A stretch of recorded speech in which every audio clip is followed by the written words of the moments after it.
Today's lesson is on the settlement of the West, of the Western United States.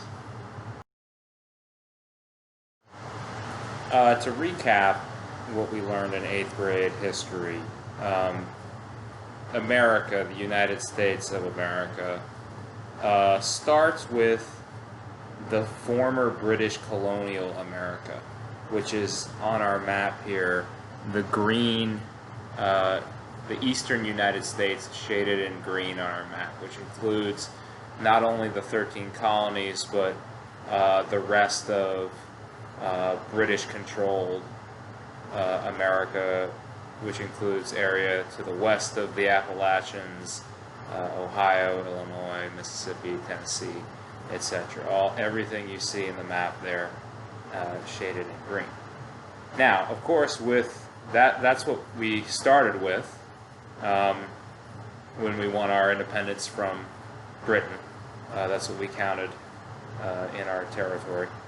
But of course, pretty quickly, with the Louisiana Purchase made from France, from Napoleon, by Thomas Jefferson and his administration in 1803, we expanded and we began to add to our territory. We added, of course, the Louisiana Purchase. You can see it in there on the map is brown. So our country roughly doubles in size because of that. We get Florida from Spain. And by the end of the Mexican-American War in 1848, the continental U.S. Had reached pretty close to its modern-day size. There's going to be a little adding and subtracting at the edges there. But by the end of the Mexican-American War in 1848, we pretty much got the map of the continental United States looks like it did today.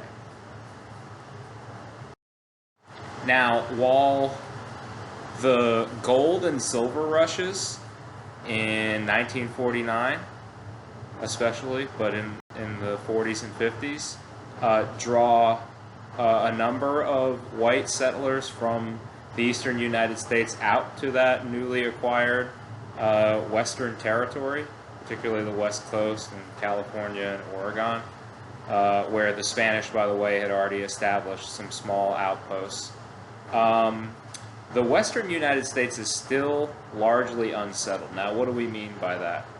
Because there are people that live out there. There's a handful of white settlers have moved out there. The Spanish already had some small outposts. We also have several 100,000 Indian tribes, both 100,000 members of Indian tribes, both the largely nomadic Plains Indians in the Nebraska and Kansas territories, and then also a number of American Indians on the West Coast.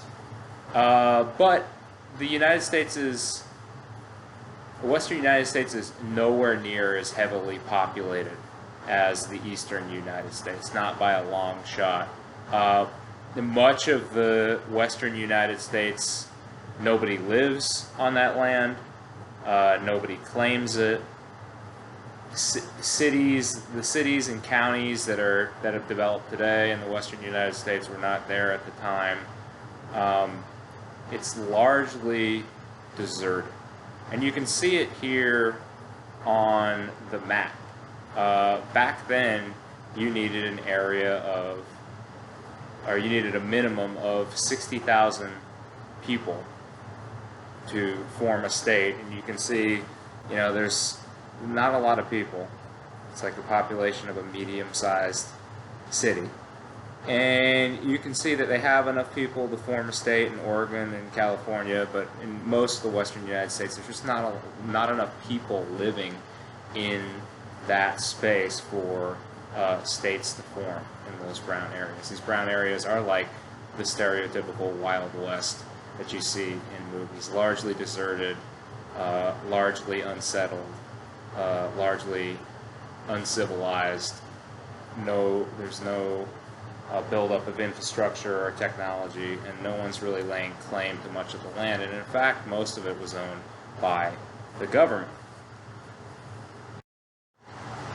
And you can see here on this chart that even major Western cities today, like the ones I've got up on the screen, that today all have millions of people, we go back to 1860. This is over a decade after the United States acquires the last of all that land. There's not really anybody living out there. You can see the population of Los Angeles, for instance, which is today a city of over 8 million people, back then had only 4,000. And then some huge multi-million people cities like Phoenix has nobody. Seattle has, not even 200 people. And it's not like we didn't have big cities back in 1860, because New York City was home to over 1 million people. But in the western United States, even decades after we acquire out all that territory, there's not a lot of people living out there. The United States population is overwhelmingly concentrated in the eastern half of the United States. Not a lot of people have moved out there. Nevertheless, you see on this map that by the turn of the 20th century, the western United States, all those areas that were brown on the previous map, are filled in. People have moved out there. All of these states form because there's thousands of people living in those former territories, and they apply to form their own states.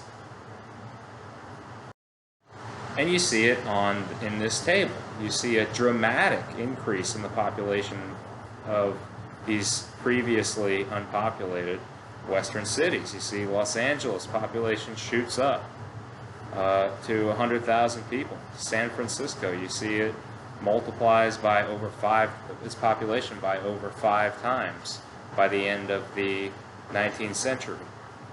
So something happened between 1860 and 1900, which resulted in millions of people moving out to the western United States, and that area becoming populated and settled and developed.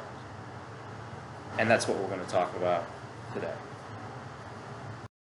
This movement of people into the western United States, by the way, is called the settlement of the West.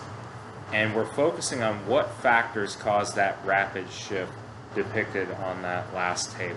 What factors caused the rapid settlement of the West between 1860 and 1890, in those 30 years? Why, for most of the 19th century, most of the 1800s, we purchased the land from France or acquired it from Mexico, but it was still largely deserted. It was unsettled. It was largely unpopulated. But at the very end of the 1800s, we have a bunch of people rushing out there. We're going to explore the factors as to why there was that massive uptick in migration today. And any migration from one place to another is caused by some combination of push and pull factors. Now, this is something you guys have talked about before, but let's review it in your previous classes, but let's review it right now. So push factor is any negative reason that a migrant has to leave his or her place of origin. We talked about with African Americans living in the Jim Crow South, negative reasons, push factors that caused many of them to decide to leave the South were the lack of civil rights, the Jim Crow laws, and the violence and terror that was being inflicted upon many folks in the black community. And on the flip side, a pull factor is a positive reason why a migrant would want to go to a particular location. So the push factors in the eastern United States that pushed some people from the eastern United States out to the western United States were overcrowding in a lot of these eastern cities. The population started to get big, and there was not enough space for everyone. There was also a tremendous amount of competition for jobs. And also, as the population of the eastern United States increased due to natural population growth, but also immigration, there was a lack of cheap or available land for those who wanted to farm. Now, so those are the push factors. Today we're going to focus on the pull factors, because if there wasn't anything attracting or enabling Westerners to move out to, or Easterners to move out to the West, and there would have been no settlement of the West. The push factors weren't enough. We're going to talk about two pull factors. And both of the pull factors we're going to talk about were things that were partially engineered by the United States government. So the migration out west was, to some extent, not a natural thing, because the government kind of engineered this shift, this movement of people from the eastern United States to the west to a large degree. Now, remember, the government had previously acquired a lot of land from France, Spain, the UK, and Mexico. Much of the land that you see there on the map, Louisiana Purchase especially, but also a number of the other cessions of territory in the western United States, went to the government. The government owned most of that land, and it was trying to do something with it. And it tried to sell it to people for a long time in bulk. It tried to sell this land to people for actually just $1.25 an acre. That's it, which is an acre is like, in a neighborhood, you take the land that about 3 houses are on, and that's the equivalent of an acre. So $1.25 for an acre of land is a pretty amazing price. But even at that price, because you had to buy in bulk, because you had to buy a couple hundred acres, and because the upfront costs of moving out to that land out in the west, building a house on it, starting a farm were very high, you had to invest a lot of money to go out and do something with that land. Even at that price, a lot of people weren't buying. And the government wasn't really doing anything with this land, and they wanted to get rid of it. They wanted to do something with it. They wanted to make some use of it. They bought it for millions of dollars. In the case of the Louisiana Purchase, they'd won it through a war. In the case of the Mexican cession. So they want to do something with this land, and also they want to ease the tension that's starting to develop in the eastern United States. As the eastern United States starts to become more populated, there is tension due to competition for land, competition for jobs, and social tensions between immigrants and native European Americans. So in order to make use of this land, in 1862, the government passes the Homestead Act. And what does the Homestead Act do? Well, it gives away 160 acres of free land in the western United States to any individuals willing to move there. Okay, so that all that land that the government had in the western United States, they give it away for free. And they gave it away to anyone who was a citizen or an intended citizen. So you could be an immigrant who's planning on applying for U.S. citizenship and still get this land. You could be black, you could be white. There were no restrictions based on race. Even women could take advantage of this as long as they were single or widows or divorcees, no married women, because they didn't want couples to double up on the land. And then the last condition was that you must have never borne arms against the U.S. government. So no former Confederate officers, they were not allowed to take advantage of this opportunity. So what did you have to do to claim your free land in the western United States? Well, it was simple. It was a 3-step process. Number one, you got to file an application. You got to file an application for your plot. Pick out your plot of 160 acres of government land in the western United States. You've got to improve the land. Now, what does that mean? To improve the land, that means you got to live there for 5 years. You've got to build a house that's at least 12 by 14 feet in dimensions, so not very big. And you've got to successfully grow some sort of crop on that land while you're living there for 5 years. And if you can do those three things, you have, quote unquote, improved the land, and you pay a small fee, $18 fee, and the government gives you the deed, a piece of paper saying basically that now that land is no longer owned by the government, that's owned by you. Now, if you failed, if for some reason you lived there but you weren't able to grow crops on it, or you had to move, you couldn't make a house, you failed in one of these requirements, typically it was growing crops, because in a lot of the areas where this land was given out, the land was dry, and you really actually needed more than 160 acres to set up a successful multi-year farm.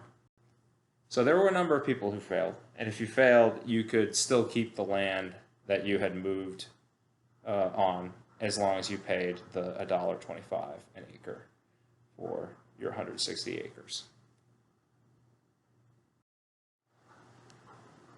And you can see some homesteaders here in this slide. You can see they've started a ranch on their 160 acres. And you can see the cows fenced in back there, and then horses, and the family's taking a picture. This is in Nebraska. Some homesteaders. Homesteaders, by the way, is what people who took advantage of the free land, the Homestead Act, were called. You can see this picture we saw in a previous lesson of black homesteaders standing in front of their house that they had built on their 160 acres. Now, I said that some people didn't succeed. In fact, only a little over half of the people who took advantage of the Homestead Act were able to successfully improve the land and get it for free by living there for 5 years with a successful farm. Because it was hard to be a farmer out in the western United States, much harder than it was in the eastern United States. You had to deal with a number of challenges. Wind, blizzards, insects.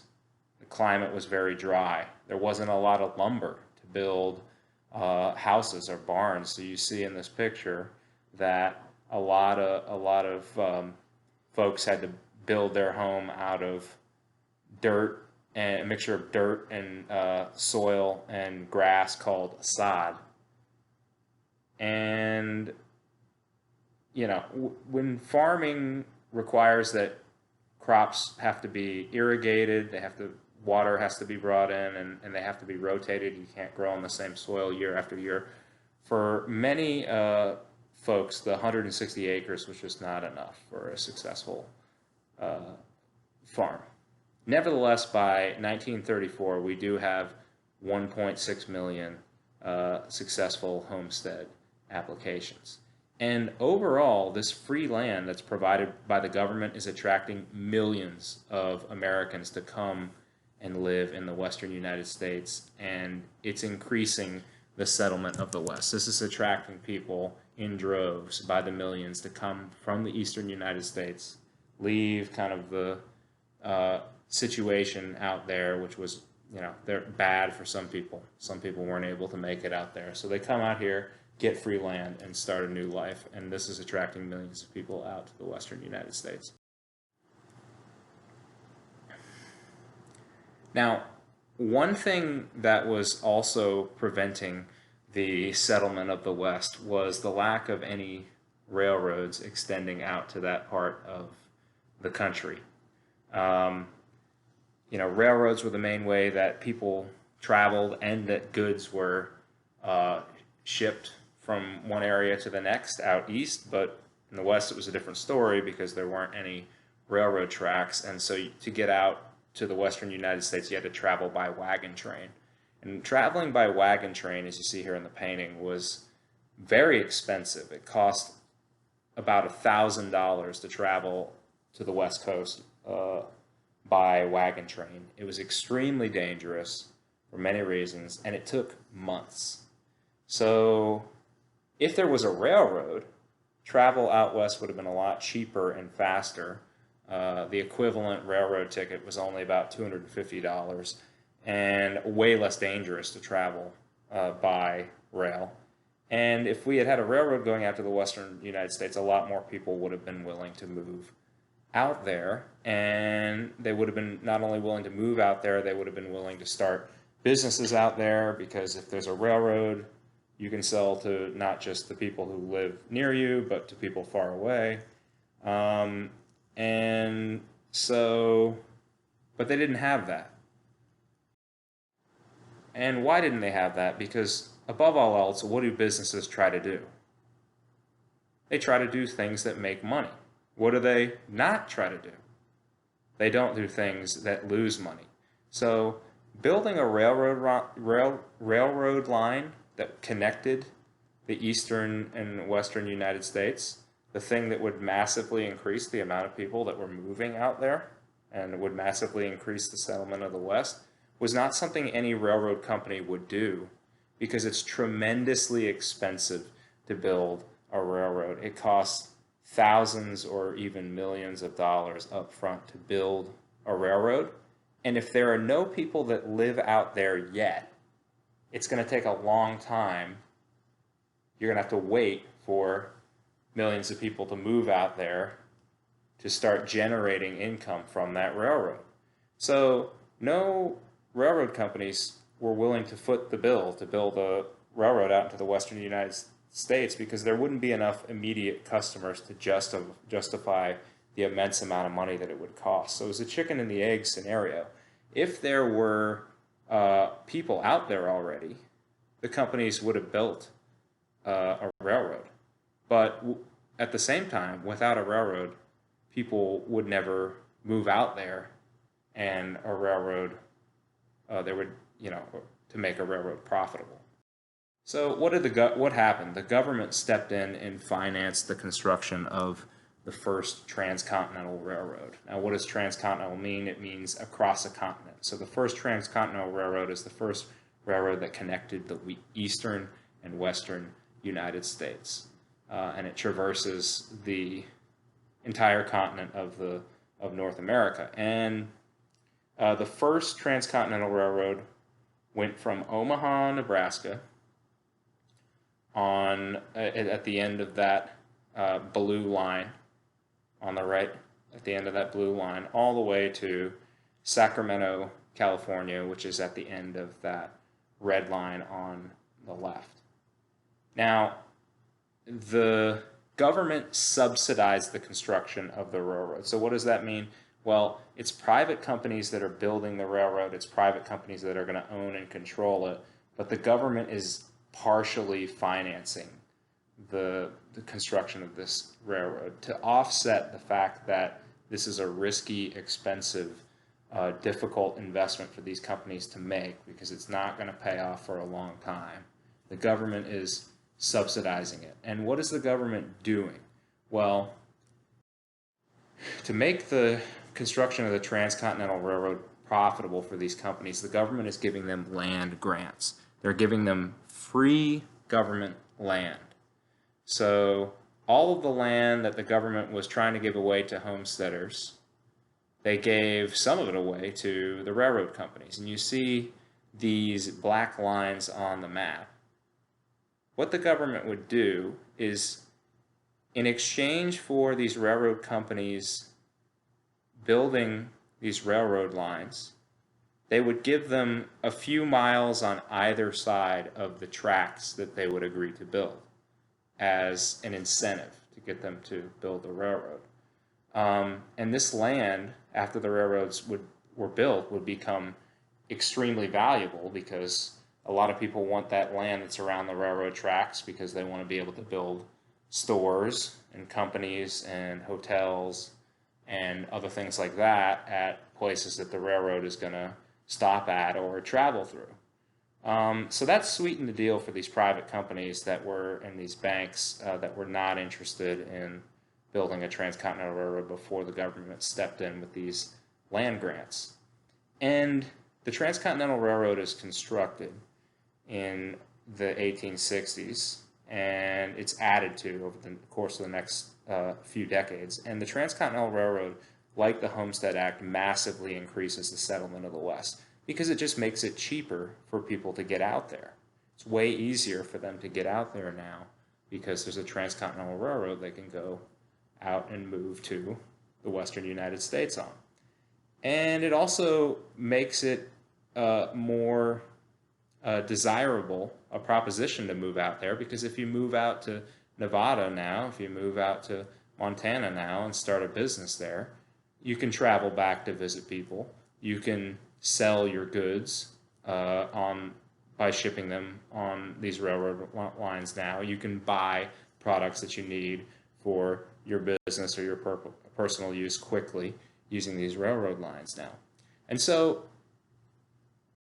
the Transcontinental Railroad and the Homestead Act are two huge pull factors, largely engineered by the government, that resulted in, by the end of the 19th century, the rapid settlement of the Western United States. People, in order to get that free land and facilitated by the railroads, people are now have the incentive to move from the overcrowded East to the Western United States and populate that region. And by the end of the 1900s, the West is no longer the sparsely populated Wild West of the movies. It's a settled place with growing cities, towns, counties, and a number of new states that have just been admitted to the Union.